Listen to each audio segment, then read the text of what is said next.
బాలీవుడ్ లో ఒకే ఒక సినిమాకు 1000 కోట్లు ఖర్చు చేస్తున్నారు. అది కూడా సూపర్ హీరో కాన్సెప్ట్ తోనే తెరకెక్కబోతుంది. అంతటికీ తెలుగు సినిమా హనుమానే కారణం. ఏ సినిమా ఇచ్చిన బూస్టింగ్ తో బాలీవుడ్ దర్శక నిర్మాతలకు ఊపొచ్చినట్టుంది. శక్తిమాన్ ని ల్యాండ్ చేస్తున్నారు. పాత సూపర్ హీరోని కొత్తగా గ్రాండ్ గా లాంచ్ చేస్తున్నారు. ప్రేరణ ఇచ్చిన హనుమాన్ మూవీకే పోటీగా కొత్త రూట్ కి గెట్ తీశారు.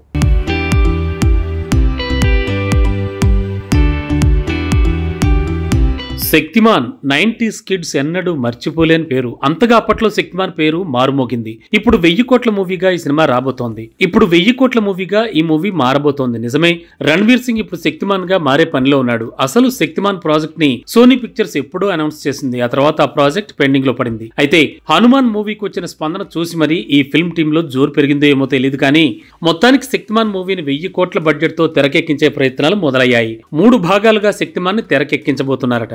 రణ్వీర్ సింగ్ శక్తిమాన్ గా మారేందుకు రెడీ అవుతున్నట్ట. తన సూట్ కూడా హాలీవుడ్ టెక్నీషియన్స్ రెడీ చేస్తున్నారని తెలుస్తోంది. ఆల్రెడీ బాలీవుడ్ లో క్రిష్ 4 ప్లానింగ్ లో ఉంది. హృతిక్ హీరోగా 3 సార్లు హిట్ అయిన ఈ కాన్సెప్ట్ 4వసారి సెట్స్ పైకెళ్ళనుంది. మలయాళ మిన్నల్ మురళి కూడా సీక్వెల్ రూపంలో రెడీ అవుతోంది. ఇక జై హనుమాన్ అంటూ హనుమాన్ టీం ఈ సినిమాకు సీక్వెల్ ప్లాన్ చేసింది. ప్రీ ప్రొడక్షన్ వర్క్స్ కూడా మొదలైపోయాయి.